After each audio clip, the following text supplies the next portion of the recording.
Kia ora, good evening, and welcome to the Huddy Hui, episode 130. And we're heading into the last round of the Bunnings NPC, and there's some massive games coming up this weekend. Of course, our home side, the Wellington Lions, taking on their bogey team, that is the Hawke's Bay Magpies, this Saturday at 4:35. And we thought it'd be fitting that we would catch up earlier this week with the head coach of the Wellington Lions, Alando Soakai, to talk about the season to date and how the Lions are approaching their last home game in the regular season against the Hawke's Bay Magpies. So sit back and enjoy the interview with Alando Soakai.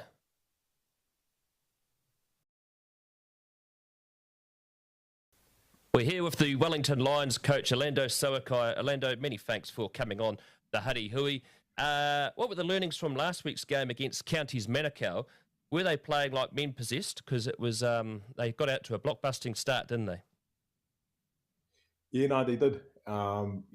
We reviewed our effort areas, which I felt were quite poor out of the blocks.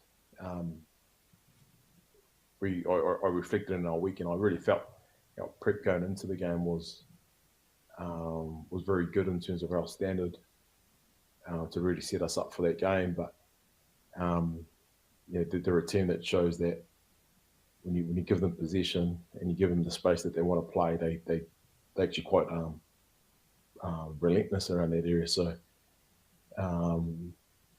we didn't take away that space that we wanted to take away in terms of around our D, and they built momentum off that. So for us, I've challenged our leaders around finding solutions on the field, making them. How do we get back that momentum? So it was a game where it's a wake up call in terms of on where we're at. But a great opportunity for us to get the learnings out of this and move forward into this Hawke's Bay game. Exactly. This season, only the two losses, one against Tasman. But overall, it's been a pretty positive season so far for this team. What are some of the positive things that have contributed to the team's season so far, except for last week?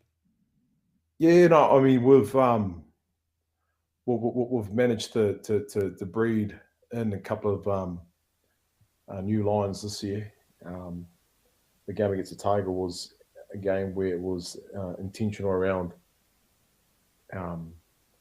resting a few guys, but also how do we bring that next lot into our environment. And fortunate enough to actually play 5 guys in that game, and actually for those guys to do a job for us sticks out. And then winning some of those games where went up in Auckland, and then having the backup play against the Taranaki team where they pride themselves through the set piece and D, and also the attack and the wet Porirua. So it was a ability for us to actually play one of those games where you've got to come from behind and actually front up and win those games. So there's really good moments. I think you're never satisfied in terms of your performance. I feel that what is a perfect game? I think you always kind of keep chasing in terms of the learnings, but also the opportunity for us to keep growing as a team. Who were some of the young talent this year in the squad that has impressed you the most? Yeah, I've really felt someone like Callum Harkin, where he's been part of the Lions a couple of years ago, and him coming back into our environment where a couple of guys have actually seen him play at club, but also his first year he came into the Lions, and then just to see the difference in terms of his growth. And it's more in terms of, for me, more around the humility. I feel like that's come through Harks for us as for him as an individual, but also as a player. It showed this season at club where he led an OBU team to the Jubilee Cup final and winning it off some really good performances. And the challenge for him is how does he take that to the next level? He had some really good moments this year. And again, it's the he's a kid where he needs time. He needs more time in this level. But I've can really see him actually playing at this level and be consistent at it. So he's someone that I feel like that has come through a good club season and coming into NPC. And also someone like a KP also, Kyle, where he had some really good moments last year for us and then now being fully contracted with us. And also the time that he spent with the Canes, he's earned the right to be there. Now it's the belief for him to how does he play consistent and really perform at this level. And then obviously he's got higher honours to go to Super Rugby as well. You're stepping up to the head coaching role this year after Timothy Ellison's moved on to not only the Crusaders but the All Blacks. What have you learnt from him as a coach, and what have you brought into the environment as a head coach? Yeah, in terms of terms, I feel like his point of difference is he's a people person. He's got relationships with the players and the management. That's a strong part in terms of his coaching, and around his technical coaching, his tactical coaching, I feel like you can see why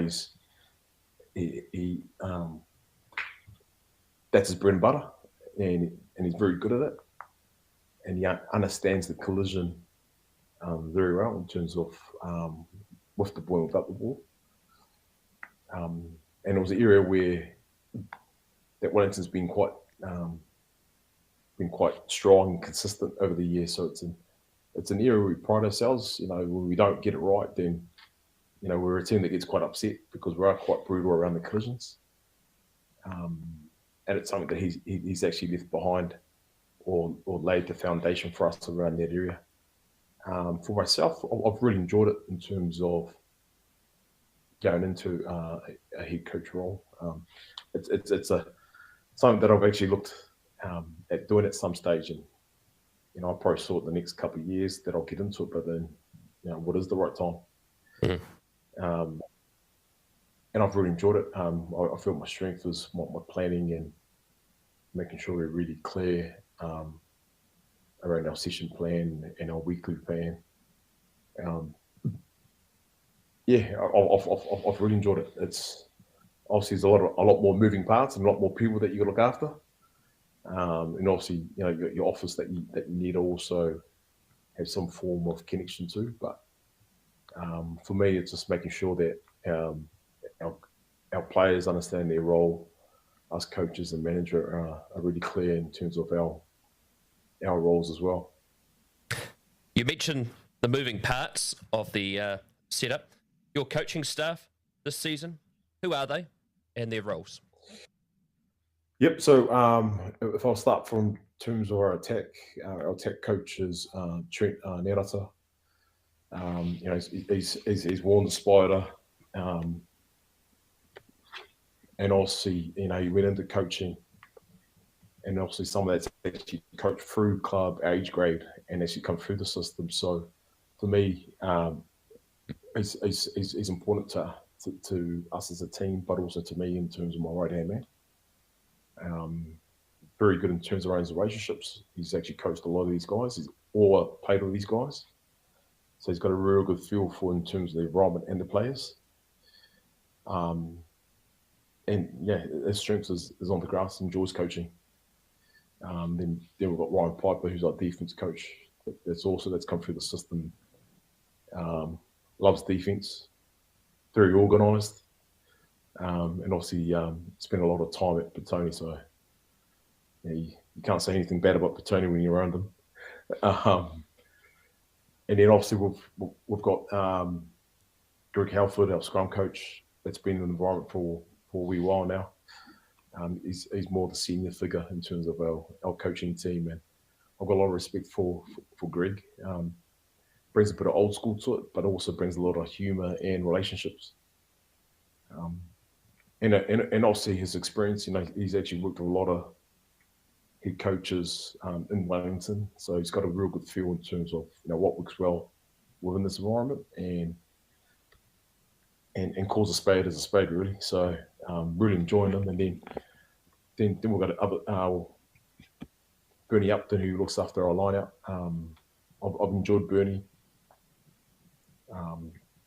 Saw him coach and deliver presentations at Centurions last year, and I felt, for a specialist lock coaching that area, I feel like it's been important. And I feel like in terms of his first year and where he's now, he's done a great job. And then you got Colsey, where he does probably once a day with us in terms of just helping out our hookers and front rollers, and then he's been great. Just having him around the environment sets the tone. And Cole's not a guy that speaks a lot, but when he does speak, it does turn a lot of heads in terms of someone that's been there and done it. But he's got he understands the game well, and also he's getting into coaching. So he's something that we want to keep within the region, that will keep growing as a coach. As you mentioned, having a strong team culture, it is a culture day at the game. Tell us about the culture, because what's unique after each game in the change rooms afterwards is the team song, which seems to have been really gelled the players together after a win.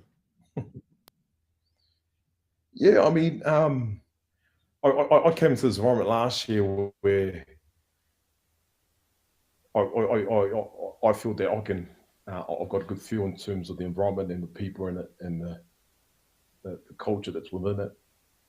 And I felt from day one, even that first week, I could feel that.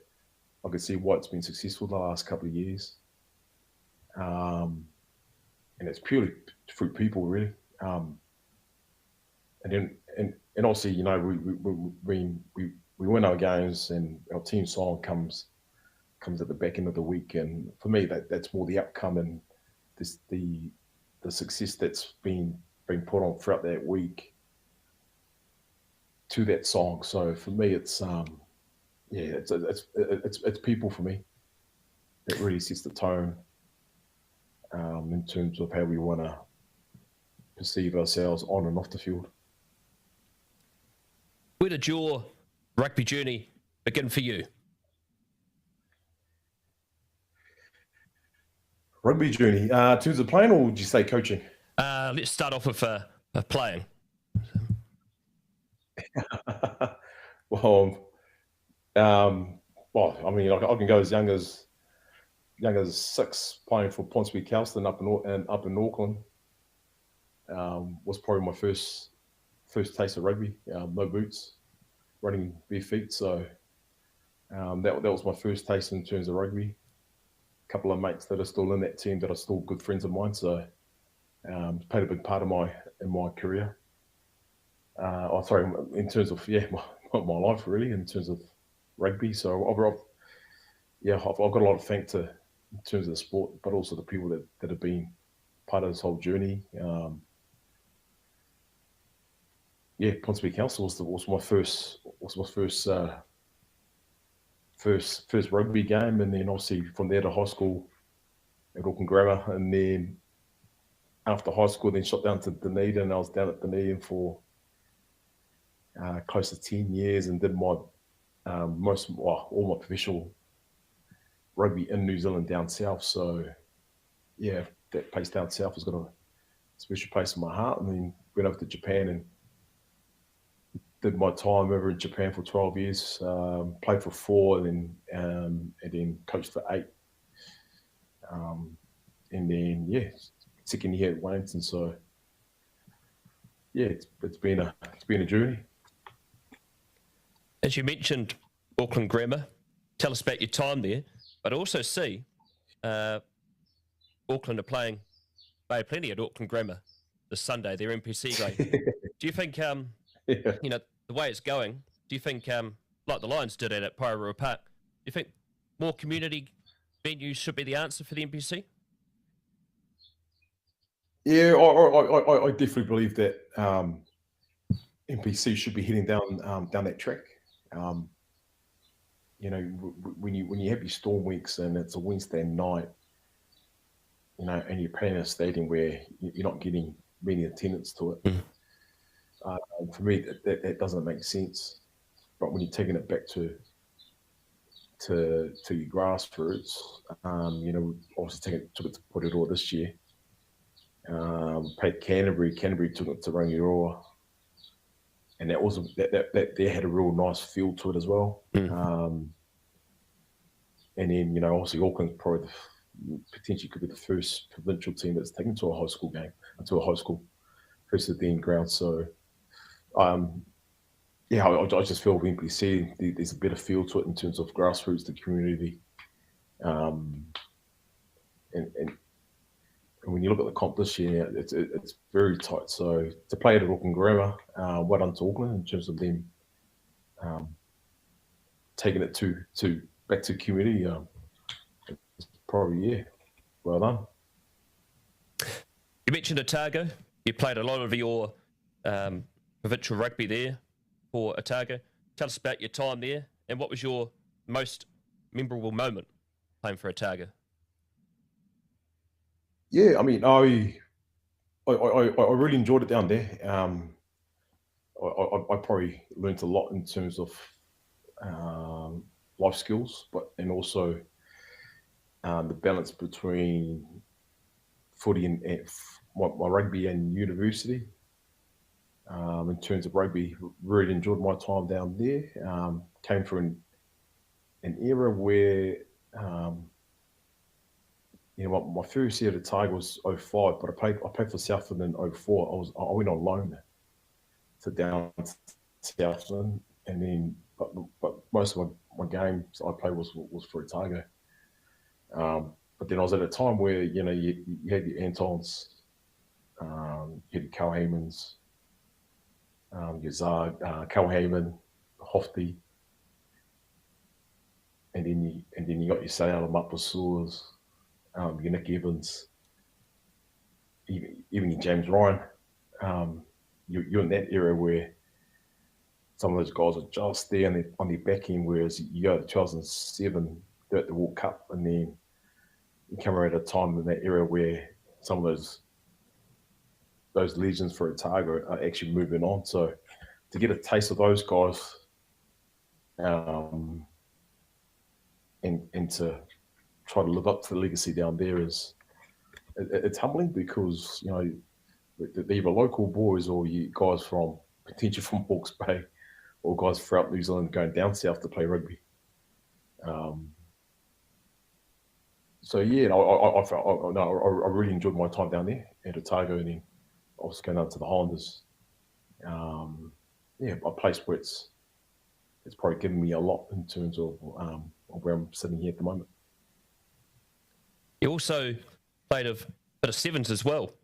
What was it like experiencing Sir Gordon Titchen's trainings, and what was your best sevens moment? The gold at the Melbourne Commonwealth Games, or the World Series title in 2007?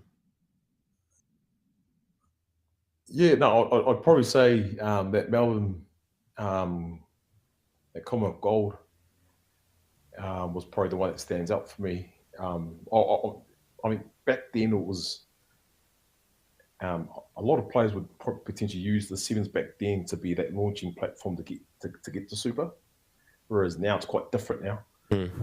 Where you're getting guys that are specialist sevens. But then, we're for a time where the guys I came through were Corey James, Dwayne Sweeney's, Tarms was just the year before that.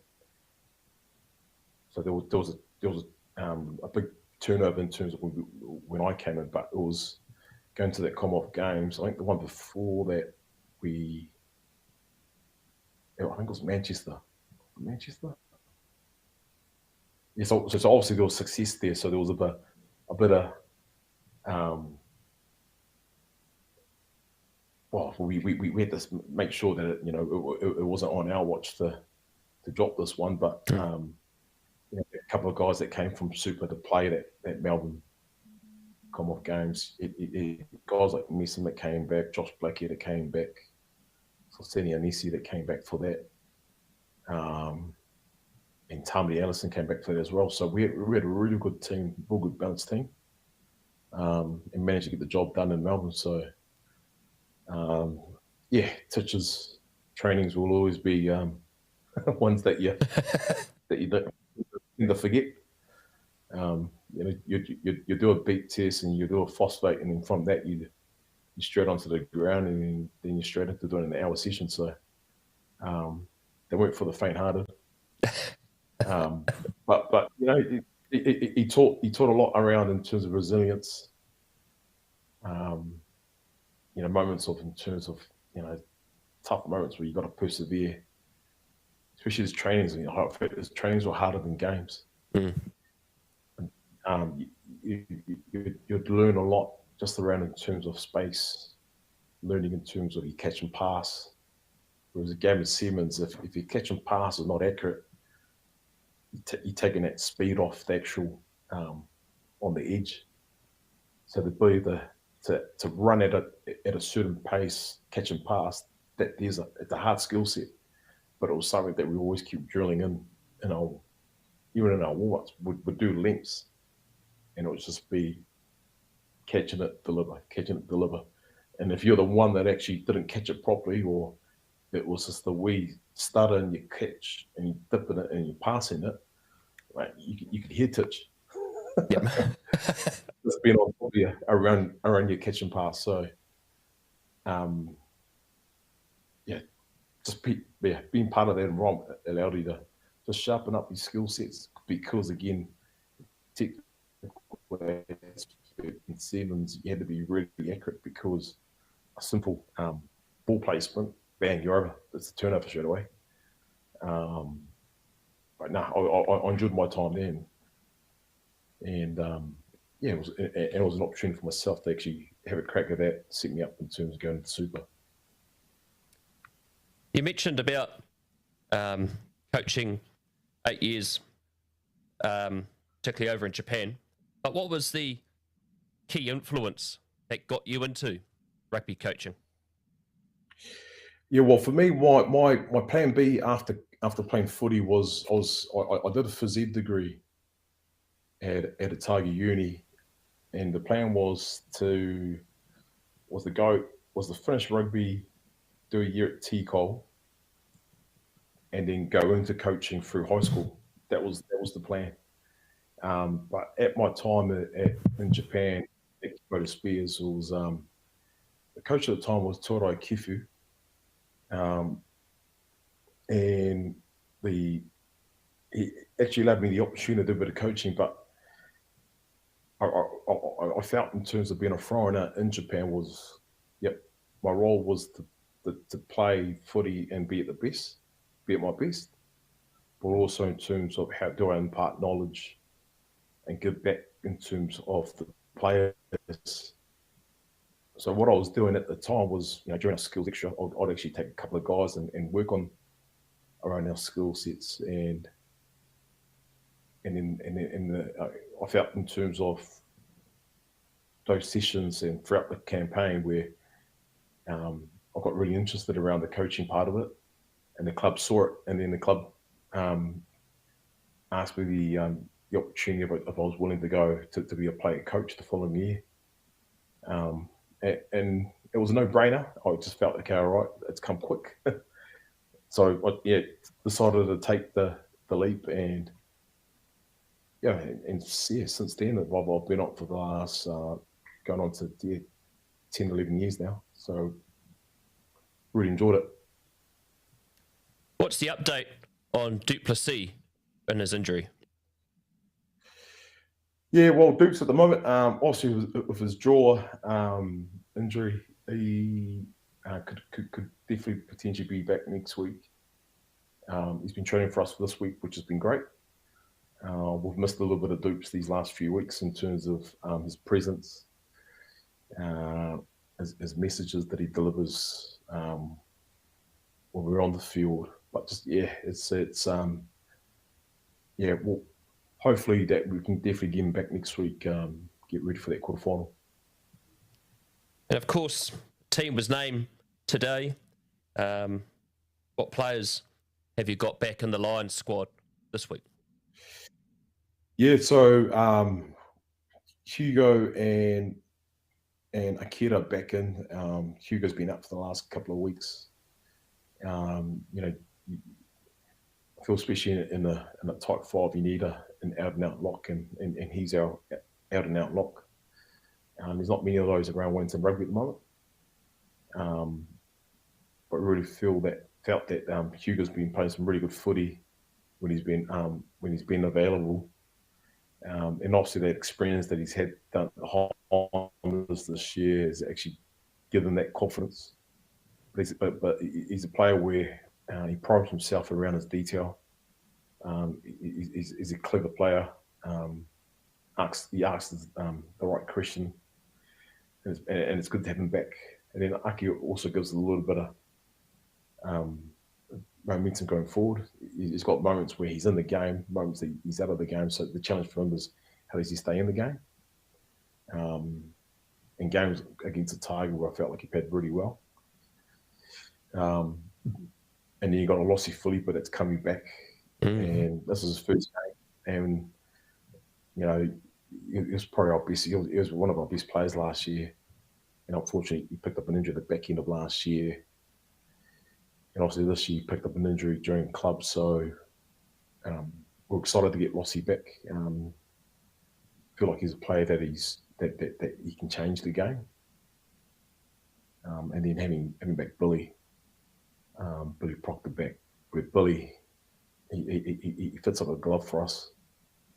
He's a no-nonsense player where he doesn't speak much, but when he talks, he ends the game really well.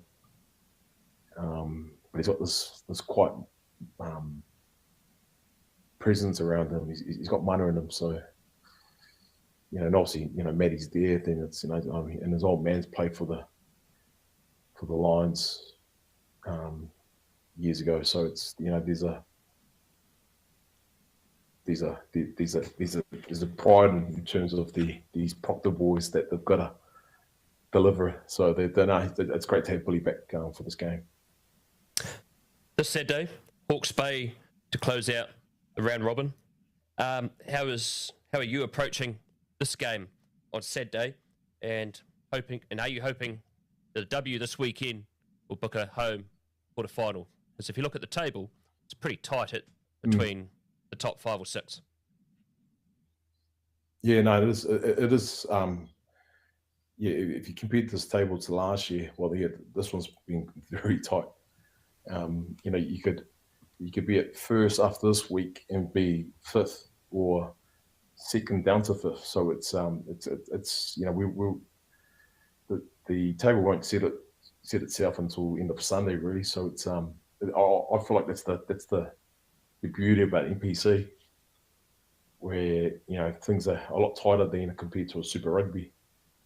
And in terms of what we're speaking this week, they're a team that they like to play down the opposition half, and they're a team where when they get in there, they're a team that enjoys to play with the ball. So they're a physical team. They've got a team that's players coming back in. So it's going to be it's going to be a game. It's going to be really tight. Every time we've played them the last few years, it's gone down to the last 5 minutes. So we're expecting that this game that it's got to be confrontational, but it's going to be some good footy played. Well, Alando, it's been fantastic having on the Hui. All the best on Saturday, and we'll see you down there at Sky Stadium. Cheers, Brad.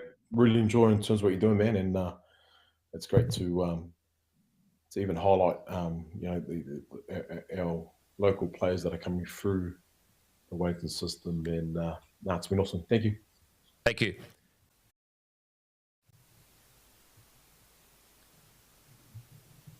So that was a great interview with Alando Soakai. And, of course, as mentioned, the Wellington Lions are taking on the Hawke's Bay Magpie this Saturday at Sky Stadium. And what an important game that one will be. That will be an important game in the schemes of things, considering that if the Lions win, they will get a home quarter-final. If they lose, they could potentially have to play away in the quarter-final because the competition is super tight at the moment. So all to play for tomorrow afternoon at Sky Stadium around 4:30. Wellington, of course, will still be hurting from last year against Hawke's Bay. One, losing the Ranfurly Shield, and you know what happened after that. And then, of course, losing the semi-final as well. So Devon Flanders is back for the Magpies tomorrow. So that's going to be a massive inclusion for the team for the Hawke's Bay Magpies. It's going to be a beauty of a game.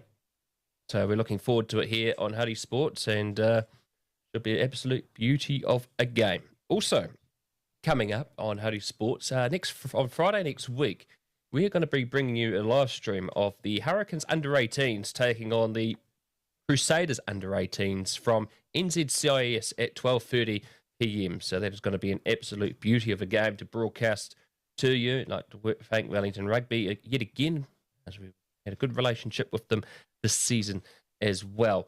And Monday coming up, we've got episode 131 of the Huddy Hui. We just can't stop. But we've got a halfback who used to play in Wellington for Tawa. He now played for Pakuranga this season in Auckland, and they narrowly missed out on the Dave Gallagher Shield. His name is George Sims. He is the older brother of Archie Sims, the talented first five from Wellington College this season. So George Sims is going to be our guest on the Huddy Hui this coming Monday at 6:30 p.m. So tune in for that. They'll be live on Huddy Sports YouTube. As always, we'd like to thank our sponsors, Mike Pinfold Plumbing and Drain Lane Limited, Louise Reddy of New Zealand Travel Brokers, Jen Hickton Funeral Directors. They have helped us this season, and we're always grateful for their support. So if you need any plumbing or drain laying advice, funeral advice, or travel advice, give the team Mike Pinfold from his company, Plumbing and Drain Lane Limited, Louise Reddy, New Zealand Travel Brokers, and Gavin Murphy and the team from Jen Hickton Funeral Directors. Great supporters of local rugby here in the Wellington region. And as always, if you're willing to keep Huddy Sports free to be viewed in particular, or you wish to reach out to us to look for a live stream for us to do, head to our website, huddysports.co.nz, or email us at huddysportsnz@gmail.com, or find us on our socials, Instagram or Facebook. You will be more than willing to help you out there as well. So that has been the Huddy Hui for tonight. Many thanks to our guest, Alando Soakai, coming on, the head coach of the Wellington Lions. We'll be back on Monday for episode 131. We look forward to seeing you then. I'm Brad Hudson. Ciao for now.